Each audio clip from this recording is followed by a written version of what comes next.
Salut à tous.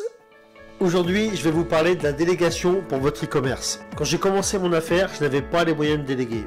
Il n'y avait pas de service en ligne comme Fiverr pour trouver des freelances. J'ai lancé ma boutique en ligne avec Power Boutique et j'ai fait le graphisme moi-même avec Photoshop. Plus tard, j'ai engagé un graphiste, ce qui a vraiment amélioré mon site. Maintenant, avec les plateformes de freelance, on peut trouver des talents du monde entier, souvent pour pas très cher, à condition bien sûr de parler anglais. Avec une plateforme comme Fiverr, ça a vraiment été un game changer. J'ai pu finalement être un dénicheur de talents au service finalement de mon e-commerce. Et effectivement, je prenais autant de plaisir finalement à chercher et à trouver ces talents et à apprécier leur travail et à essayer de trouver en fait des pépites pour mon business. Et c'est vraiment le talent que vous devez essayer de développer.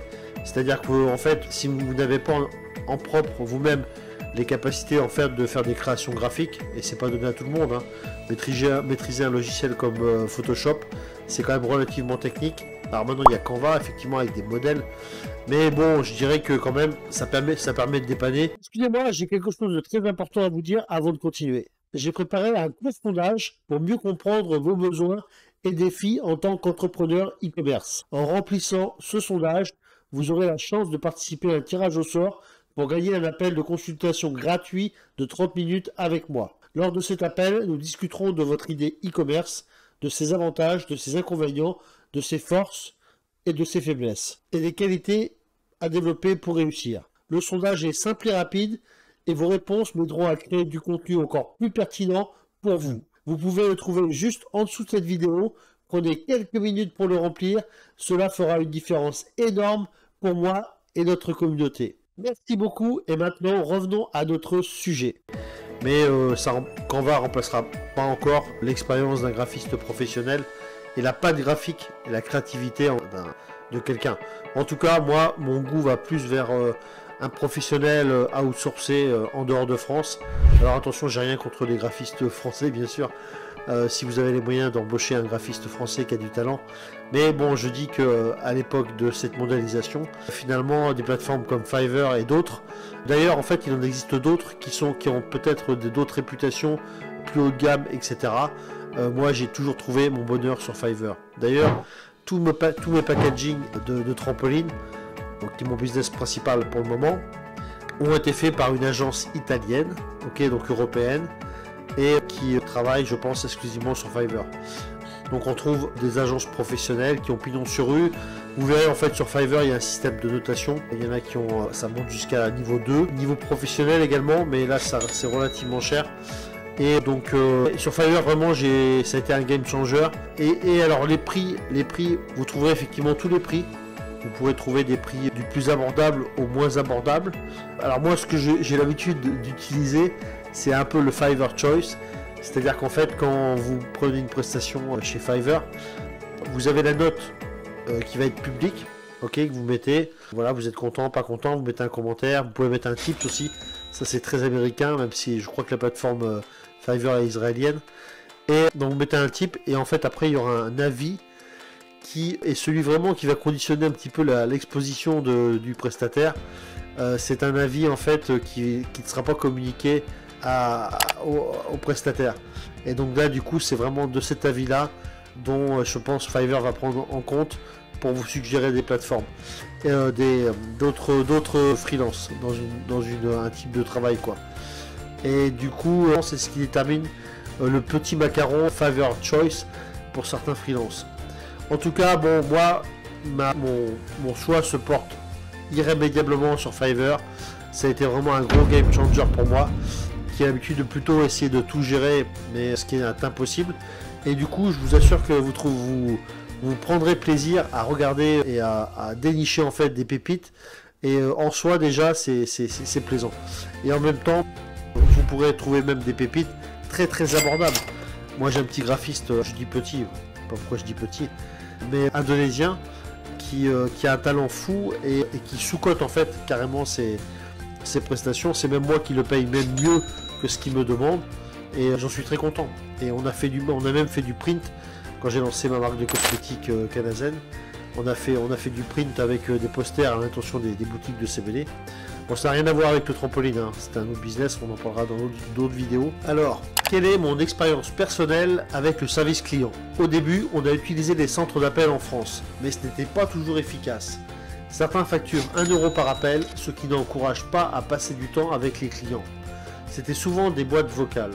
Après plusieurs essais, on a trouvé un super service client. Alors effectivement, pendant quelques années, en fait, on a essayé de dénicher des centres d'appel. Moi, je rappelle ma situation à l'époque. J'étais gardien de prison. Je travaillais la journée, en demi-journée, le matin ou le soir, ou le matin et la nuit. Et le reste du temps, il fallait que je gère mon business. Ok. Donc, mais sur mes moments de présence au boulot, je ne pouvais pas répondre au téléphone. Et donc, du coup, il a fallu que je trouve cette solution-là c'est important parce qu'on vend quand même des articles avec un panier moyen à 250, 300 €.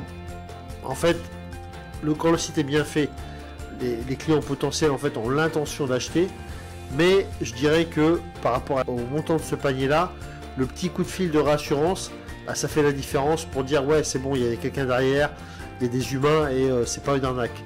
Et donc, alors plus le temps va passer dans la création de votre marque et en fait plus vous serez connu et vous bénéficierez aussi du bouche à oreille comme nous maintenant, c'est 20% des ventes, bah, vous aurez moins à prouver et il y aura de la preuve sociale un peu partout sur internet parce que vous aurez eu des reviews sur les différentes marketplaces sur lesquelles vous vous êtes positionné, Amazon, suivant votre typologie de produit. Si vous êtes dans l'électro, vous lancez une marque d'électro, vous serez chez Darty, chez Boulanger. Si vous lancez une marque de bricolage ou une marque spécifique d'outillage, vous serez chez Leroy Merlin. Et du coup, en fait, toutes ces preuves sociales et ces reviews, ça crédibilisera votre existence et votre sérieux et la qualité de vos produits. Donc ça, avec le temps, voilà, c'est mieux en mieux, mais il faut être patient et à des fois, c'est vrai que certainement, il faut inciter à la preuve sociale. Nous, on a un petit système d'avis produit qui est en automatisé avec une tâche cron.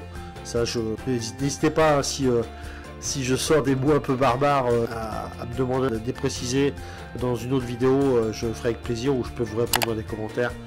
Et donc voilà, donc ce service client au début c'était une galère. On trouvait les centres d'appel à 1 €, mais en fait pour 1 €, au final les consignes du patron du centre d'appel étaient répondez rapidement. Et donc il y avait une présence mais il n'y avait pas un service derrière. Et en plus bon, les filles ont été rapidement formées au trampoline et c'était pas l'idéal. On est sur un produit technique, on a besoin de rassurer les clients. Alors le centre d'appel c'est souvent tenu par des femmes et c'est vrai que bon, il trouver des femmes qui ont le profil technique aussi et la terminologie technique pour parler de trampoline, c'est pas facile. Bien que maintenant Elena, on a décidé de partir en recherche d'un centre d'appel pas français et pas forcément à 1 € l'appel, pas forcément le moins cher. Et on a trouvé quelque chose dans un pays de l'Est, un centre d'appel fantastique, tenu par 2 Français qui sont installés là-bas, qui sont mariés avec des femmes de là-bas. Hein. Bon, ça ne nous regarde pas.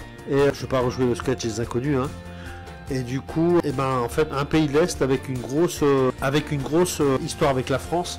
Et donc, une bonne partie de la population, en fait, de jeunes femmes, en fait, vont faire leurs études en France et reviennent au pays pour travailler dans ce genre de structure de centre d'appel, qui doit permettre de générer plus d'argent plus de salaire en fait que ce qu'elles auraient généré en restant sur place et voilà.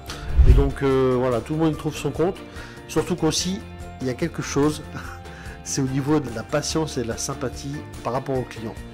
Et il y a des pays où en fait on n'a pas ce stress ambiant, où en fait ce stress ambiant qui en fait finalement fait qu'on n'a pas une bonne qualité de service, on prend pas le temps d'écouter. Nous on a des grands-parents qui viennent pour faire plaisir à leurs petits-enfants, mais voilà, ils veulent être rassurés sur l'achat.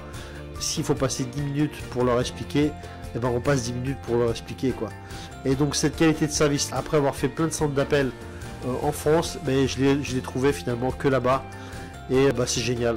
Et donc du coup, je vous en parlerai si à un moment donné on a l'intention de sortir un programme e-com réussite. Et donc effectivement, ces genres d'informations qui sont quand même un petit peu clés, on les garde pour finalement nos futurs élèves. C'est important, enfin tout ça nous a coûté quand même du temps et de l'argent, et pour trouver vraiment le centre d'appel idéal. Et du coup, c'est pour ça qu'on réservera l'information en fait finalement à nos futurs élèves. Mais voilà, donc vous savez que Au final, ce qui est important, donc il y a les centres d'appel physiques.